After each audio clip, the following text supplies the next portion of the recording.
We are now entering monastery house, which I bought for my personal writing and personal pleasure, but I now have to sell. I'll show you room by room. Here under the house is the old, hard to see probably in this light, but this is an old storage room, underground storage room, mud room, and the people that lived here before made a lot of wine because there's a lot of grapes. Okay, up the stairs. Again, we see to the right this wonderful well, and the water from it is absolutely pure, delicious. Let's just look a little bit to the view around here. We have 3 deckers of old fruit orchard. Needs some attention, but it's mostly apricots, but there are plums and other things. A lot of grapes, as it's easy to see. Now, here, most lovely balcony, rather Tuscan, I think. This is the outside of the house, the balcony. I'll give a little bit slower panorama here so you can see it.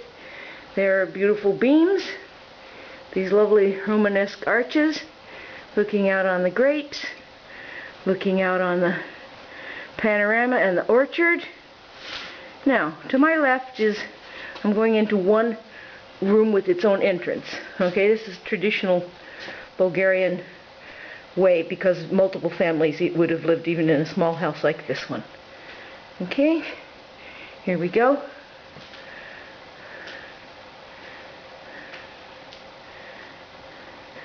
An old bed. Don't know if you can get an idea of the proportions here. This is a fair size room and separate for somebody.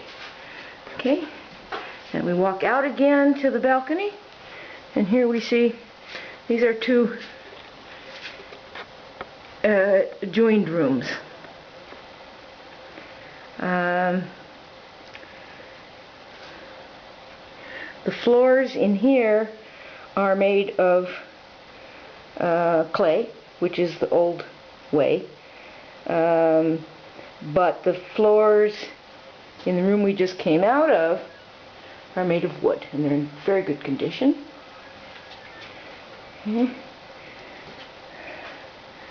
Okay, here are 2 joined rooms. Again, I'm looking out the window here to this arched balcony and into a back bedroom. Furniture's been moved around in here a little bit. There's not much left. We wanted to clear it out.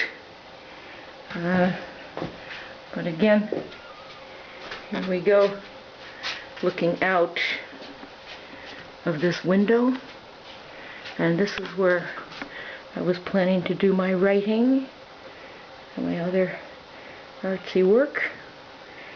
Okay, so here again, I'm turning around now and I'm walking back into the other joined room. This ugly piece of furniture is, every single village house I've ever been in Bulgaria has one. They were standard issue in communism, but it still holds a lot of junk. Now, okay, now I hope that gives you some perspective. There is one more room that is not in good condition. It's underground. Again, it's a room that would have been used a lot in winter, probably because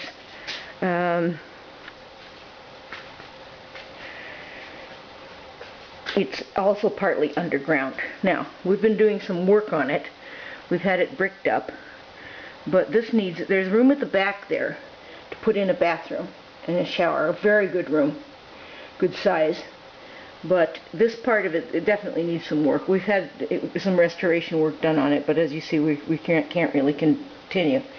Now, this is an outdoor area, glassed in, which I absolutely love. And traditionally, again, we're looking back on the well and the grapes, this is where people would sleep outdoors during the summer. There used to be a lot of beds out here, and in the back of the orchard, I don't think we'll be able to see it because of all the plants, but there is what was an outdoor kitchen, because when people were preserving, making jam, things like that. Yeah, there it is. That's the remains of it. It's overgrown now, but it's a platform that's pretty solid, and you can easily use it again. Now, can't take you out. It's very overgrown here to show you all the trees, but again, we're looking at 3 deckers of fruit. You'll need a tractor, or at least to rent one in the village. You'll need a 4-wheel drive, but this is an amazing property. Okay, now I'm going to go around and show the outbuilding.